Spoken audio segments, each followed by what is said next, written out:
Pour all my angry into sucked teeth in a stank eye. Spill all my sad into a tongue pop and a neck roll.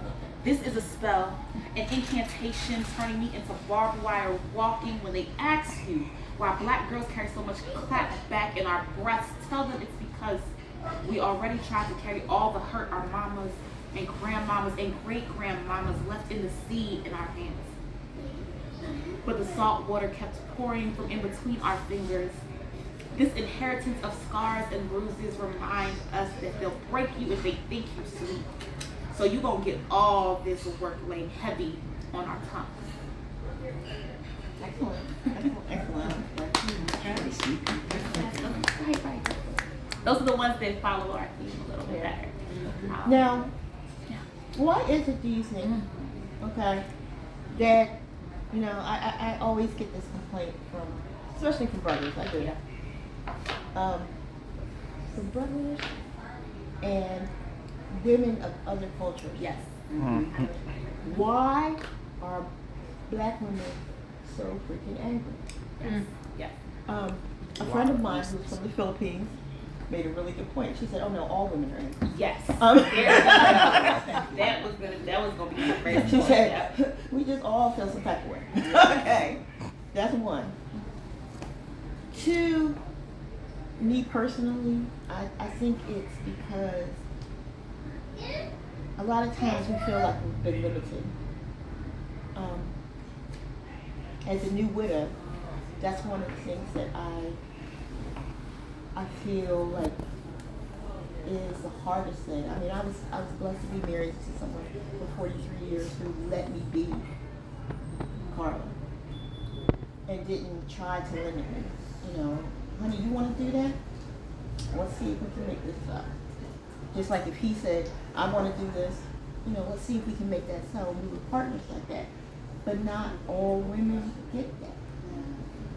A lot of women get, can't you, why aren't you content? Yeah. Why aren't you content just to be home and be my wife? That used to kill me.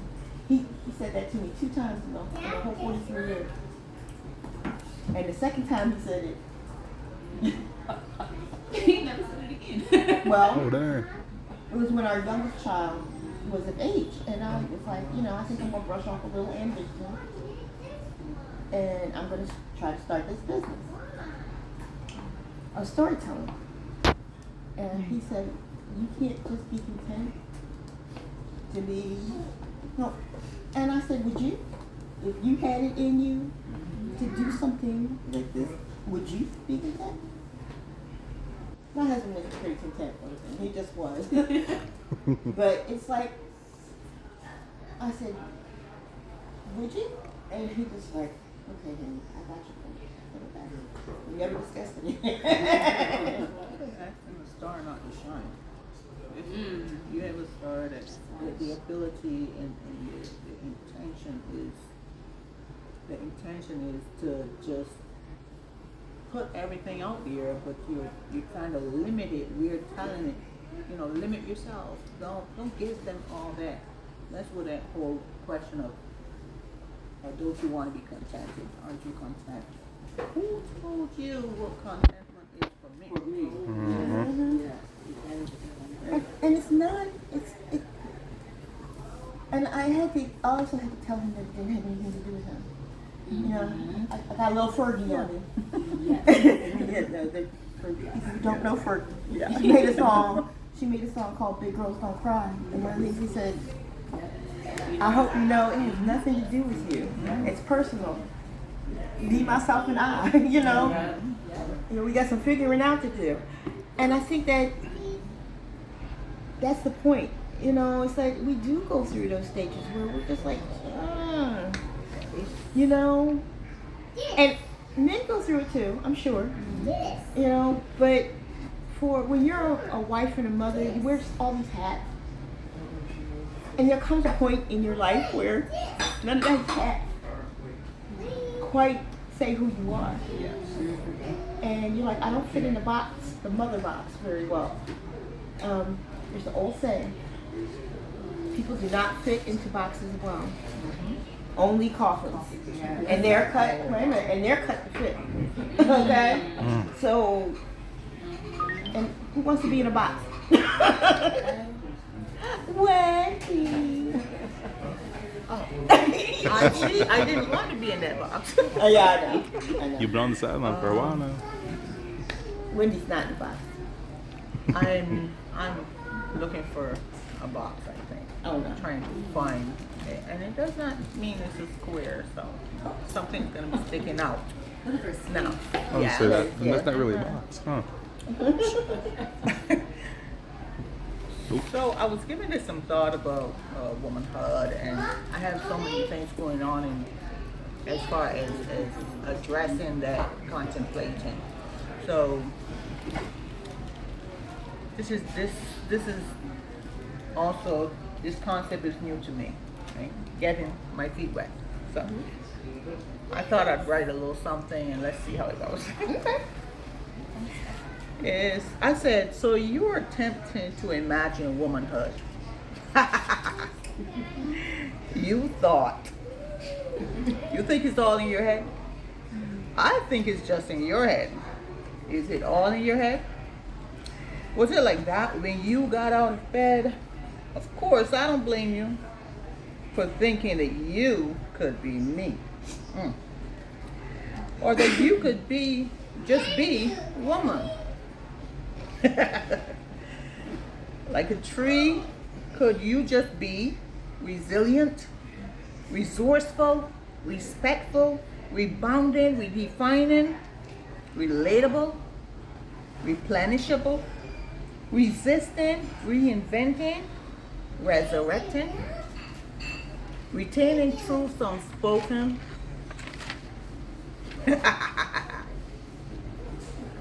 I thought of trees like women. They give love.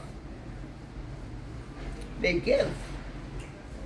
And the fruit that they produce and provide are fruit. That's the youth, the whatever we, breed.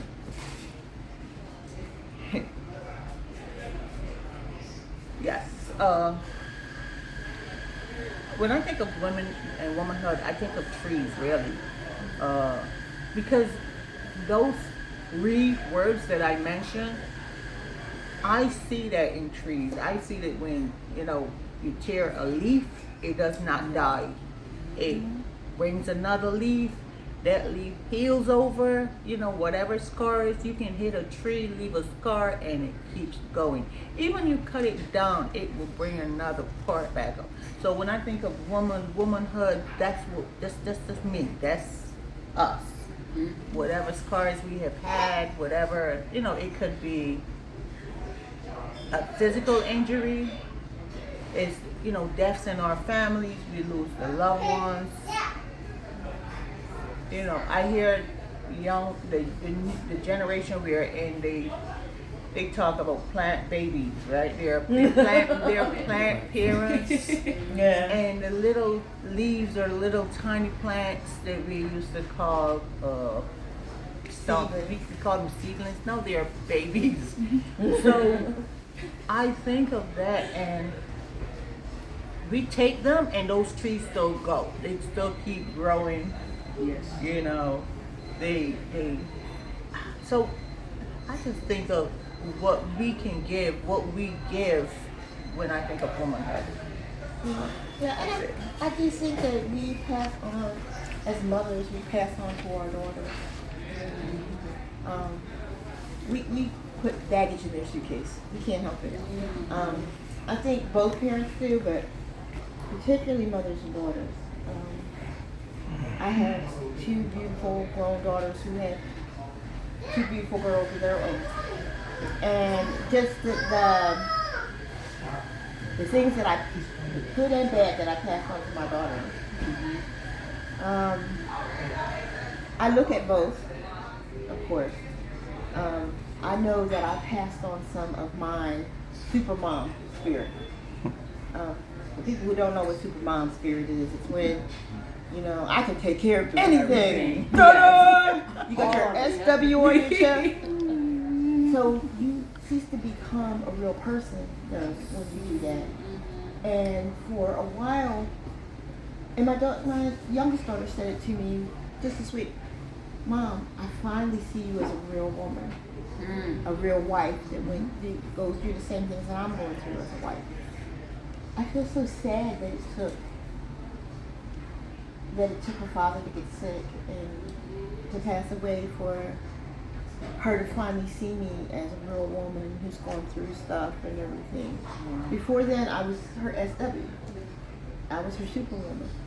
And it's good because it makes a child feel safe, but it's bad because then they feel like if something goes wrong with them and they trip and fall, that somehow there's something wrong with them, and there isn't. You know, it's like, you know how many times Mommy has fallen on her face when you were little. Do you know how many times I put you guys up in your room and I was like, oh, why did I procreate? You know. But whereas my kids never saw that from me. Now my children's children, oh yeah, they see it all the time. It's like, you know what? You're making me like really regret that I procreated. Go sit down.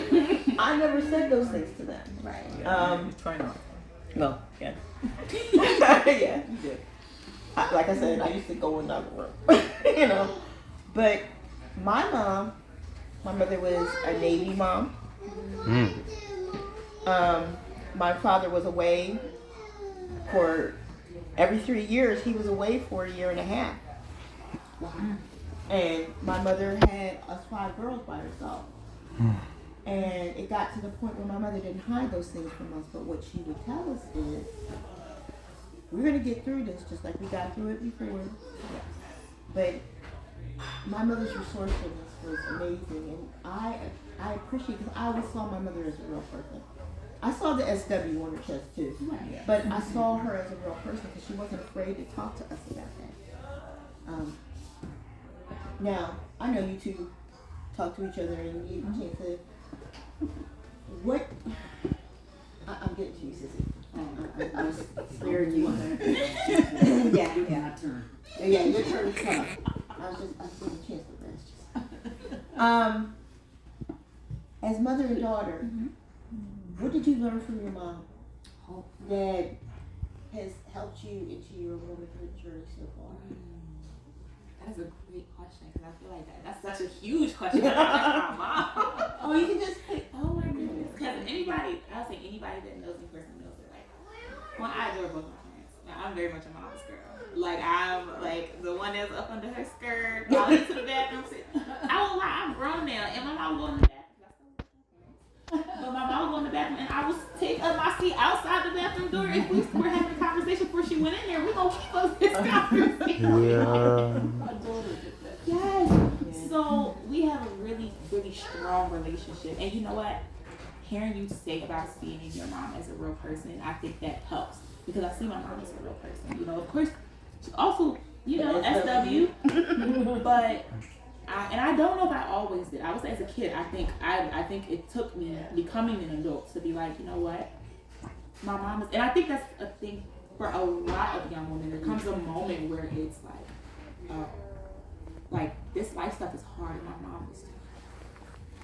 Like, she's a person. That means, even though I didn't see, she had the times where she wanted to pull her hair out. She had the times where she cried by herself. Like, there's and I can't even pinpoint the exact moment that it happened, but I know that there was a switch that flipped in my head. And even sometimes, you know, we might get into it, but it's something I come back to. Like, I might be like, why she say it to me, or why she want to tell me what to do. But then I sit there and I'm like, wait, like, this can't be easy because I don't have my own children. So I don't have my own children, but I have worked with kids. My career has been in childcare like from the start, I've been, I was a TSS worker at one point, which is a therapeutic school support. I was a camp counselor, then a camp director.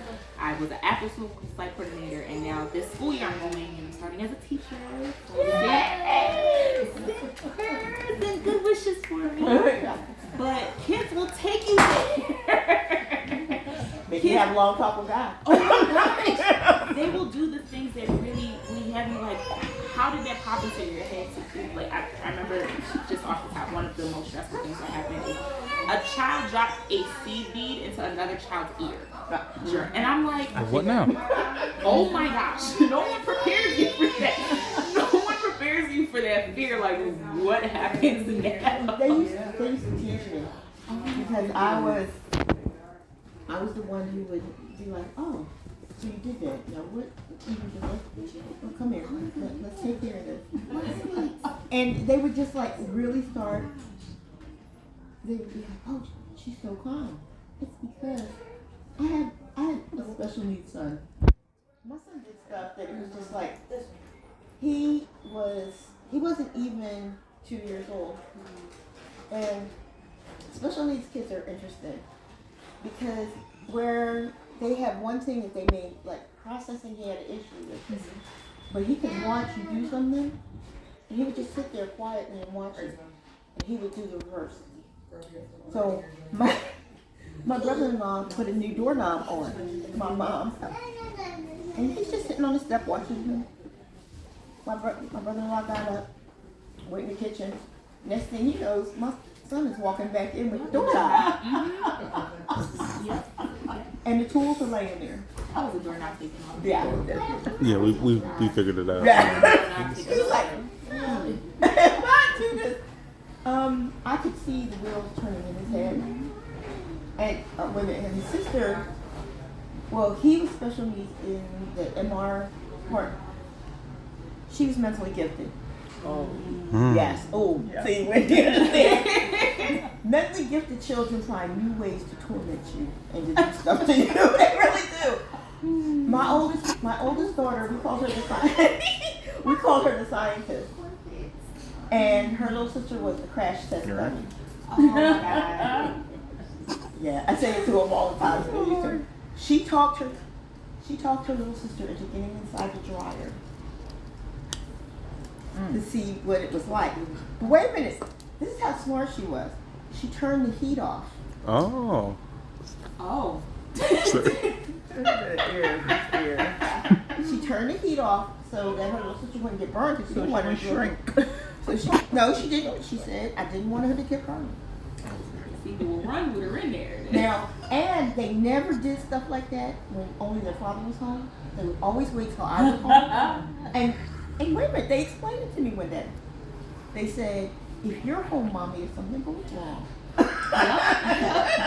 it'll be okay because you know first aid.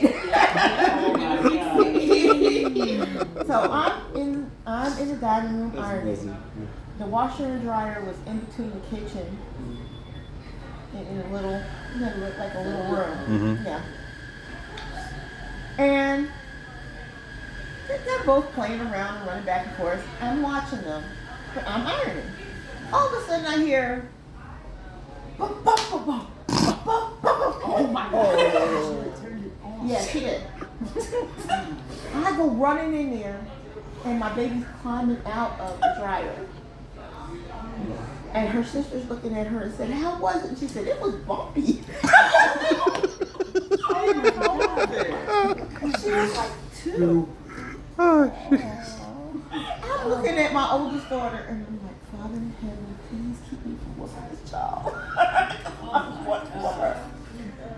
I had to take her to, she had like taken some of the skin off of her arm. Not a lot, but enough. Makes sense. She was in the dryer. Yeah, she was in the dryer. So, How do you say that at the hospital? No. That's what it, like, their pediatricians were like the absolute best. And they were like, yeah, we know these are smart kids and they do crazy stuff. It's all right. So, would have been my stressor. I was like, how am I going to tell them this? Okay. So I was like that. I said, I said, Dr. Chernoff. And I told him what happened. Here he goes. He picks up the little one and says, why did you get inside the dryer? And she said, sister turned it off of me. I wanted to see. Turned around, because she was also the child who tried to iron her face. Oh. What? She never put it against her face, but she put it like this, so she got the She steam. saw you testing it like that. And she was mimicking you. No, she said she had wrinkles. And she tried. Here goes Dr. Chodoff. He goes, you try not to laugh. Right. That's the other one. You can't laugh at this stuff. I know, Because right. they'll think it's okay to do See- it again. Oh my God. Oh no, she learned her lesson, Lesson, but it was right. like so close to her eye that it was scary. And Scientific theory, I he guess. goes, all right, Mariah, we don't play with irons. Didn't mommy tell you that? Yes. Then why did you? Because sister turned it off for me. Amethyst. Don't turn on. That's too dangerous. Well, she did. She just got a little burn. No. Little burn is not cool. No burn at all. Some such thing as a little Yeah. burn. After that experiment, we were told, I told them, if you want to do science experiments, we'll get some science experiments, but you do not practice science on your sister. So, yeah. When I talked to my mother about it, my mother goes, did you whoop her behind? And I said, well, Mom, I didn't whoop Mariah's behind because she was hurt. So she got her whooping. She whooped herself. And as for Amethyst, she was on punishment for 2 weeks, which killed her because she couldn't have her books for 2 weeks. There we go. The dryer incident. Yeah, we probably have to do a little something. Yeah, the dryer incident. Oh, shoot. I'm But sorry. the iron, because if I had put my hand on her, I would have hurt her. But yeah, so Yeah. I do understand I that. think that's what it is. I think in those moments when you experience kids doing that crazy stuff, that's when it's like you suddenly have a flashback to your parents and you're like, oh my God. Yeah. Like they're not superheroes. They're real people dealing with the craziest stuff. I don't think I was that bad. Yes. I wasn't doing that much crazy stuff. What the? Because exactly my heart. When you think about how did you do it, that's what it is. You stop and you think about your mom and you're like, how did you do that? How did you, like, what kept you calm when these God. things happen? Right. Yes. And realizing that, like, you have to be calm for the kids, because that's even it too. That was the one that and I'm a very laid back person, so it's not hard. But inside, when those things Oh happen, my God. your heart is going like this. It's like, okay. Yeah. You can But hear I it. Runs can't against your ribs. freak out because the children are going to freak out more. So, okay, we have to be the. And that's when it runs through your head like, wow. Yeah. And these aren't even my kids. So It's that's like- it. yeah. That's the other one. It's like, Then you're like, you're insane. That's all mothers, I believe every mother has to go through that at Yes. some point in time. Whether whether it's your own birth child, whether you're adopted. And I pray for the teachers because they're mothers to a group of 25 or At 30 one time. at one time. Yeah. and it was like 75. And my daughter has the kindergartners. I grew up, when I went to school, the teachers, our schools we didn't have a mixed classroom. The gifted or the, what do you call them, the Challenged. better learners Yeah. are in one classroom, and all the challenged are in one classroom with maybe 2 teachers at the most. So imagine you having 25 to 30, third, fourth graders in that one classroom. And I praise God for those teachers, and I wonder what's the difference? Because we have it where it's being said that it cannot be done, but I grew up where it was done. Yeah. And those teachers had to run for their money. Yeah. Every day. I really know what the difference is. There are classrooms where there's mixed ages and stuff.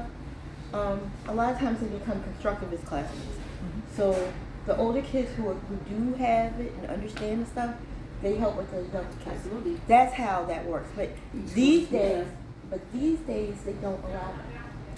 And I got to witness it because as a site coordinator for this after school, it wasn't the regular school day. So I had grades from kindergarten through 6th grade all together.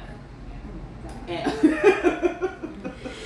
You were being challenged. that's why I went ahead and applied for the little teacher position, because I was like, you know what, if I survive this, You can do anything. I can get in that classroom with 20, 30 kids. That's not 50 different aged kids. I can do that. But there is something to be said. Like we tried to break them up. So we had tried to have kindergarten to like 2nd grade in one room, and then 3rd grade to 6th grade in one room. But then you had kids like I had 2 kindergartners that their big sister was in 4th grade, and she was in another room, and they wanted to be with her.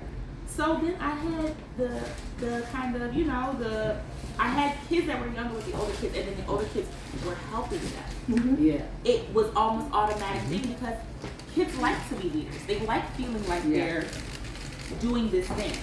So I think that is a very good point that now that is kind of not allowed on a bigger scale. Right. Yeah. No. I think it takes time. Look, no, I was gonna say, Sissy, it's your turn. You get to bring up the career. Go ahead, Murphy. Well, I've been listening to everybody, and I think that I've got a little bit of this and a little bit of that and a little bit of this, and it's all true. And I've experienced a lot of it. When you were saying how you and your mom were so close that you would wait outside the bathroom. Yeah. Well, I had to experience my daughter went in a hamper in the bathroom and closed the top. And I'm sitting in the bathroom and she pops out. And I just want to give it to my hand. So I've had all the crazy kind of stuff that happened to me as a mom. I've had, now that my kids are all grown, I've had them to tell me things that they did that I didn't know about that shocked me all. It took me back. It took me back. Like my son said that he sneaked out of the bedroom window. This is great. Sneaked out of the bedroom window and went someplace and got back in without me knowing. And I'm thinking like, how did I miss that? You know, and he's grown and he's old now, and I'm old now. Well, excuse me, he and I are the same age. We're not old. He just sees it. That's right, because that would make me old. Yeah, that's right. And speaking of old, this has gone on forever. I mean, women have had these challenges and had work assigned to them ever since way, way back in the beginning. And this is what my story is about. It's kind of my version to it. But way, way back in the beginning, when God was easy to reach, he was still up in the mountains. And man and woman were new to each other. But he had created them equal. They had the same strength, they had the same wisdom, they were created that way so that they would harmonize. Well, man and woman were living together as man and wife, and in the beginning everything was fine. She would do things like cook the meals and clean the house. They had a beautiful bedroom. They had a garden, and they worked together. And it was going so good until one day she wanted to do something different. She wanted to assert herself. She wanted to start doing the garden differently. And he said, the garden is fine. You just stick to doing what you do in this house. And that kind of irritated her a little bit. And then he started flexing his muscles a little bit more. He knew that he was man. He was the husband. He was ruling this house, And so it felt good to him, And he just kind of took it for granted. And she was getting more and more discontent. And he didn't really know it. So they started having arguments, woman, can't you just be content with what you're doing? Do what I tell you to do and we'll be happy. We will be happy. But how do you know that I'm going to be happy because of what you want? And they went back and forth and back and forth. And then he made a mistake of pushing her. Well, she pushed him back because she had the same strength. He pushed her again, and she pushed him back. So every time they would get into something, either physical or mental, they had the same rights. He got disturbed about this. He said, I'm going to change this. She can't have more power than me. I'm going to see Papa God. So he went to see Papa God. And he said, he told Papa God, because Papa God was surprised to see him. You come here to something that, you really need me. And he said, Papa God, I am so grateful for every gift that you've given me, but I need more strength. I need more power. She is not doing what I asked her to do, and we are arguing all the time. And Papa God said, well, I don't want you to have discontent in your house. Do you think more power will make you better? Will you get along better? Yes. So, well, I will give you a little bit more power, but you have to use it properly. You have to use it for things that really need your power and strength. He said, oh, I promise, Papa God, I promise. He went back there and he was listening and he was happy, and so he didn't test it out for a while. But it was something that went on. Oh, the roof started leaking. And he said, get up there and fix that roof. It's not my job. I'm not fixing the roof. Get up there and fix the roof. I'm telling you, as your husband, you want me to fix the roof? And so they got arguing again. And he pushed her. And this time, she fell into the chair. She said, that's never happened before. It kind of scared her. She said, who is he? He's not even like he used to be. But she went up on that roof and she fixed the roof. He had her to do other things too, because now he had exerted that power that she didn't know what it was. She didn't know where it came from. And she was really smart. When women are in a conundrum, they think. They're quiet. Don't take that quietness for weakness. I bet I know what he did. He could have not gotten more power from anybody but Papa God. Well, she said, I can do that too. So one day when he was out hunting, she went to Papa God. Papa God kind of looked at her and said, what are you doing here? I saw your husband a few days ago. She said, yes, Papa God, I know. And he must have asked for more power and more strength. Yes, he did. She said, well, I want more power than he has. Papa God said, I can't do that. I can't do that, my daughter. I'm not going to participate in destroying the two of you. He said, well, why? Papa God, I need more power. I need more strength. He's overbearing and he's pushing me and he's fighting with me. Papa God said, no, I'll do something better.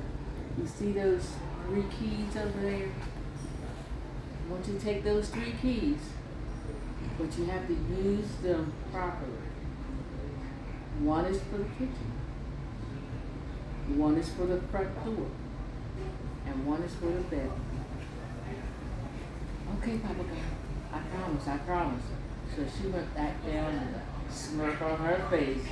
She knew that she had more power in those 3 keys. So he came home at night and he didn't smell any food cooking. Where's my dinner? Didn't make it. Why you didn't make my dinner? Can't get in the kitchen. Can't get in the kitchen? What's the matter with the kitchen? I don't know, the door is locked or something. He said, oh no. So he went to the kitchen and he pushed the door and it wouldn't open. He pushed the door and it wouldn't open. He thought he had all this strength and he could open that kitchen so he could get something to eat. Didn't happen. So he went to bed hungry that night. The next day when he came home from work, he couldn't even get in the house. He said, what's wrong with these doors? What's wrong with this door? I think it's locked. Something happened. Well, can you help me? Can you open the door for me? At least open the door. She said, well, you didn't ask me before, but I do have the key. And so she opened the door and she let him in. She opened the kitchen door and he had food that night. He was so happy. But then when he got ready to, oh, I'm so tired, and he said, go to bed. And he went to go into that door. It would not open. No bedroom door? I can't go to sleep? What's going on here? The door is locked. Well, you have the key. Can you let me in? I don't know. It might not work. But how do you know until you try it? I don't know why I should try it. You know, you have all the power. Why don't you try it? And that's when he started to think, I can't open this door. He tried it. He did try it. He still wanted to show his strength. But he couldn't get into that bedroom door until she did. Which goes to prove to you and to him that woman is very smart and woman controls the keys to what you do. That's the way it's Oh, I like that.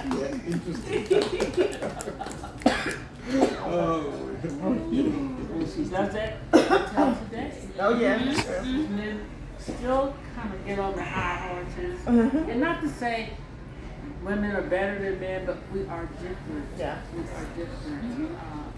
It's just like that story that you tell about he and Yeah, she. he and she, yeah.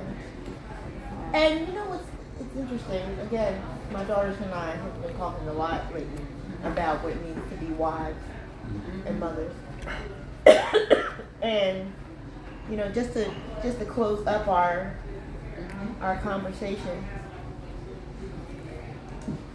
we as women just approach things differently. But children need both parents. They need both mothers and fathers. If mothers are not content, their children aren't going to be content. They aren't.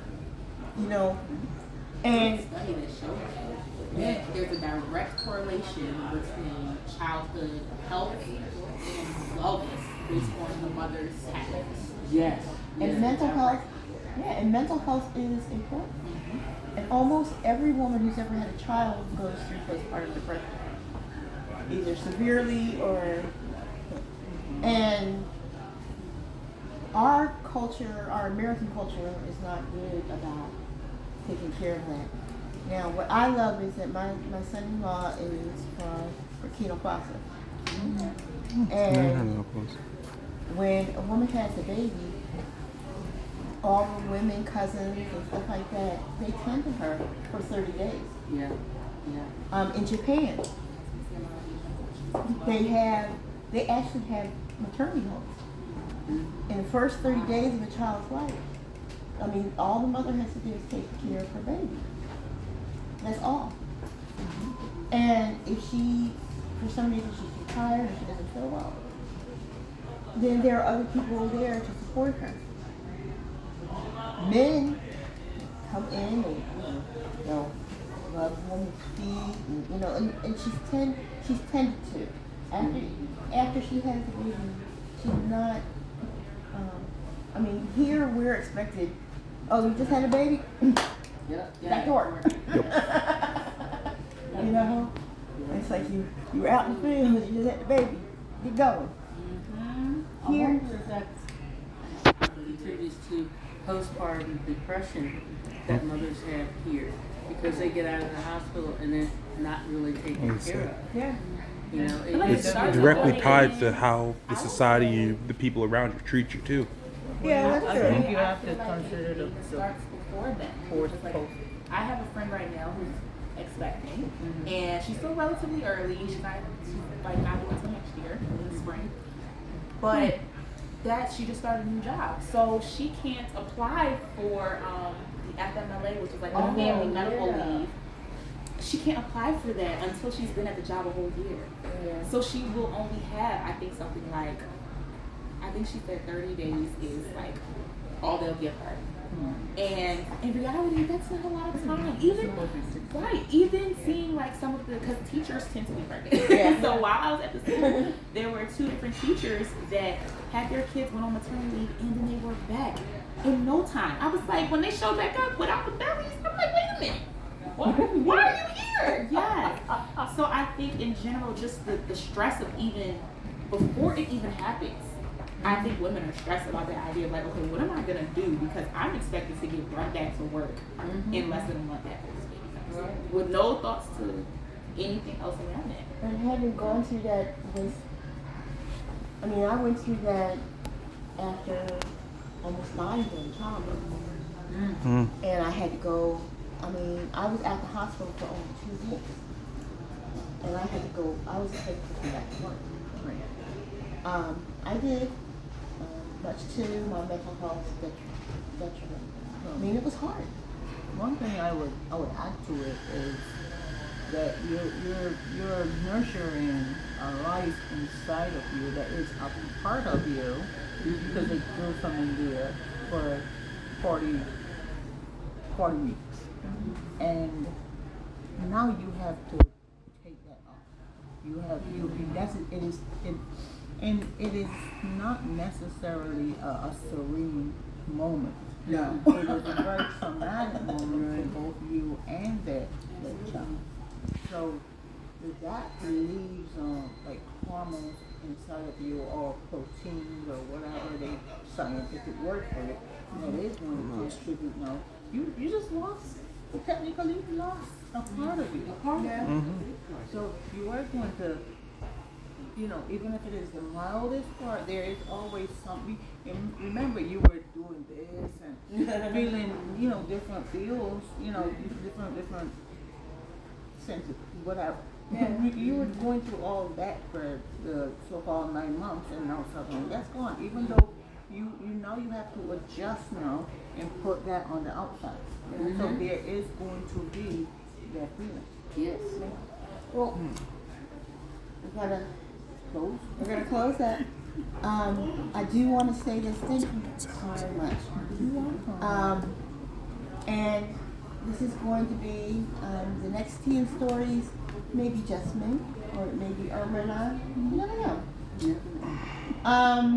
But I know for next month I'm going to ask guys to join me again. Next time I'm not going to come up with the tea. You guys are going to. Oh, yeah. Hey. Now, but what I will say is that this was not a man bashing session. Didn't sound like it. It did sound like it. Didn't. Okay, thank you. I'm glad because I do have I did a conversation for women and girls, and we invited fathers and stuff to come. And one man got up and he walked out. All the rest of the men stayed. And they actually, one brother said, "I understand my daughter a lot more than I did before, so now I get it." Because I didn't know she was going through something she was going through. Because we were talking about what girls go through in school, which we will talk about that. Because, you would think that it was better, but it really isn't. In fact, yeah, and girls battling against girls is like a really, and that goes back to being worthy. I'd like to leave with the fact that we have to start looking at each other as women. And not every woman is jealous and stuff like that. I mean, my husband used to tease me because he said, "You're the least jealous woman I've ever met." I remember this woman that said, "Oh, your husband is a catch." I said, "Yeah, I know." Thanks. I said thanks. And I never got upset about any of that stuff because, some, especially I find, at least when I first got married, it was younger women who would say little on the, you know, the nice nasty stuff. Yeah. Like, oh, he's such a nice guy. Too bad he has to do with you. You know, and stuff like that. That is, And Not even nice and nasty. That's just nasty. that was, that no, was it's an just insane, nice nasty because it's a compliment first and then they cut. Yeah. Yeah. Now, insane Urban knows statements. that What? people used to walk around and say, "Oh, poor George, he's got to deal with." And my husband and my kids always laughed about that because they were like, "No, mom's the same." This one right here, you know. Just because George was quiet. Yeah, yeah. That's how it is. But what we as women have to start doing is starting to encourage women.